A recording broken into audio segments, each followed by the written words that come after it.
देहिनोस्मिन् यथा देहे कौमारं यौवन जरा तथा देहांतर प्राप्तिर्धीरस्तत्र न मुह्यति 13।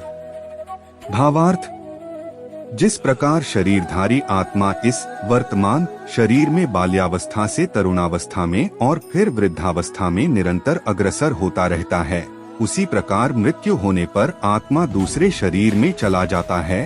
धीर व्यक्ति ऐसे परिवर्तन से मोह को प्राप्त नहीं होता। तात्पर्य, प्रत्येक जीव एक व्यष्टि आत्मा है।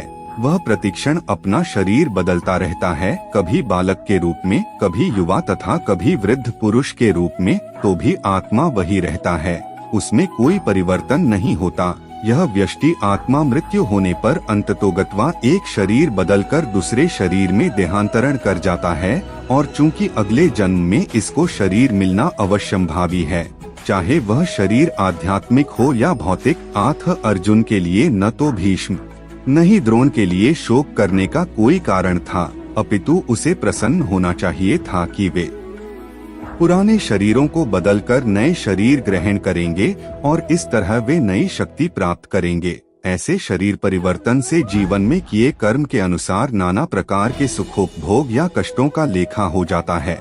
चूंकि भीष्म व द्रोण साधु पुरुष थे, इसीलिए अगले जन्म में उन्हें आध्यात्मिक शरीर प्राप्त होंगे, नहीं तो कम से कम उन्हें स्वर्ग के भोग करने के अनुरूप शरीर तो प्राप्त होंगे ही। आथ दोनों ही दशाओं में शोक का कोई कारण नहीं था। जिस मनुष्य को व्यष्टि आत्मा, परमात्मा तथा भौतिक और आध्यात्मिक प्रकृति का पूर्ण ज्ञान होता है, वह धीर कहलाता है। ऐसा मनुष्य कभी भी शरीर परिवर्तन द्वारा ठगा नहीं जाता।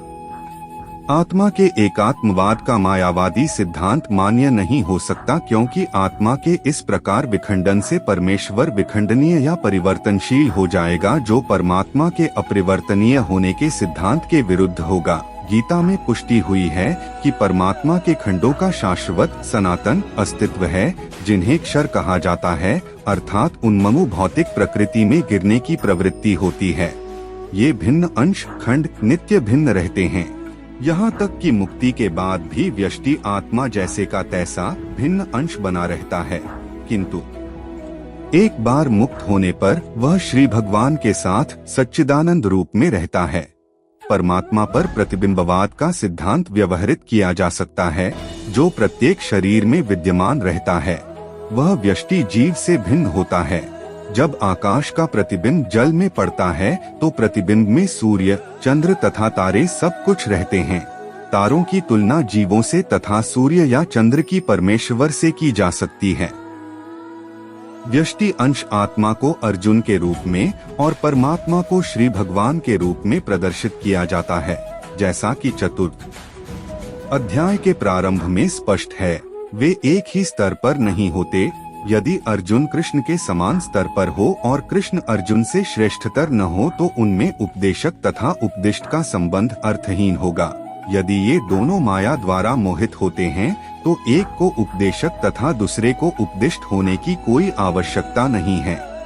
ऐसा उपदेश व्यर्थ होगा, क्योंकि माया के चंगुल में रहकर कोई भी प्रामाणिक उपदेशक नहीं बन सकता।